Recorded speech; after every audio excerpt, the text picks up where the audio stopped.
One of the best pollsters in America recently came out with its latest survey, and it's good news for Kamala Harris. The Des Moines Register / Mediacom Iowa poll, conducted by Selzer Co, found Donald Trump at 47% to the vice president's 43%, within the margin of error, in a state the former president has twice won comfortably. The poll was conducted last week, before Sunday's apparent assassination attempt against Trump. While the Hawkeye state is unlikely to be pivotal in November, the fact that Selzer found a close race in a state Trump has dominated could signal good things for Harris, both in terms of the accuracy of polling and for her chances in next-door Wisconsin. What makes the Selzer survey so important is that it's been accurate in an era when other pollsters have struggled. 4 years ago, it had Trump up in Iowa by 7 points days before the election, when other polls had Democrat Joe Biden in a much better position. I noted at the time that this one poll is giving Trump backers hope and Democrats anxiety. Democrats had good reason to worry. Not only did Trump end up winning Iowa by 8 points, he also vastly outperformed his polling in Wisconsin, nearly winning a state where he had trailed by high single digits in pre-election polling. Trump would do significantly better in many other battleground states as well. A similar scenario played out in 2016. Selzer's final poll had Trump ahead by 7 points in Iowa. He went on to win the state, by 9 points, and the election over Hillary Clinton, doing better than most swing state surveys said he would. This year, a lot of people, myself included, have wondered whether there could be another polling misfire. Even as many pollsters have tried to change how they conduct and/or weight their polls to prevent what happened in 2016 and 2020, they could still get it wrong. Selzer's latest Iowa poll, however, suggests that other pollsters who show a race that is way too close to call are not underestimating Trump at this point.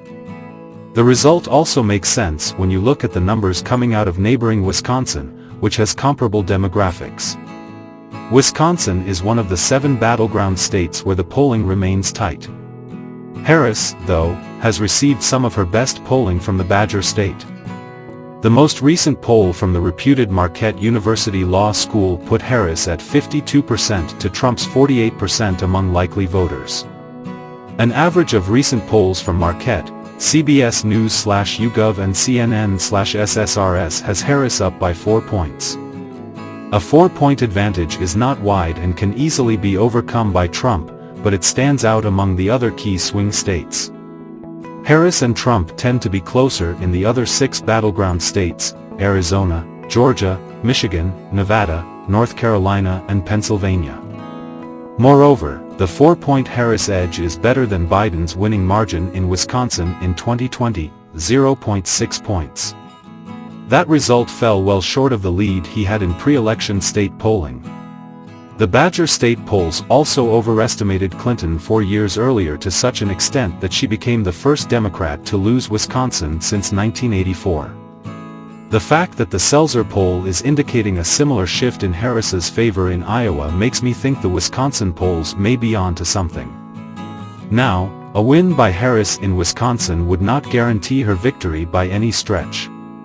Even if you give her the state's 10 electoral votes, along with the states already leaning her way, she'd need to carry at least 2 of the other 6 battleground states. Carrying Wisconsin, however, would improve Harris's chances of winning. Instead of the race being roughly 50-50, most modelers would give her closer to a 75% chance of winning if she won Wisconsin. That's a big shift in Harris's direction.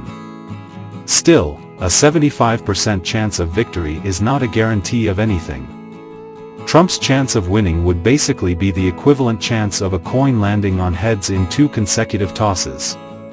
This Selzer poll could also be an outlier, and much could change between now and Election Day. Selzer's September 2020 poll was a lot more favorable to Biden, showing a tie, than its final survey that year. But the current poll is a far better result than the previous Selzer survey from June, when Biden was still in the race. It had Trump up by 18 points.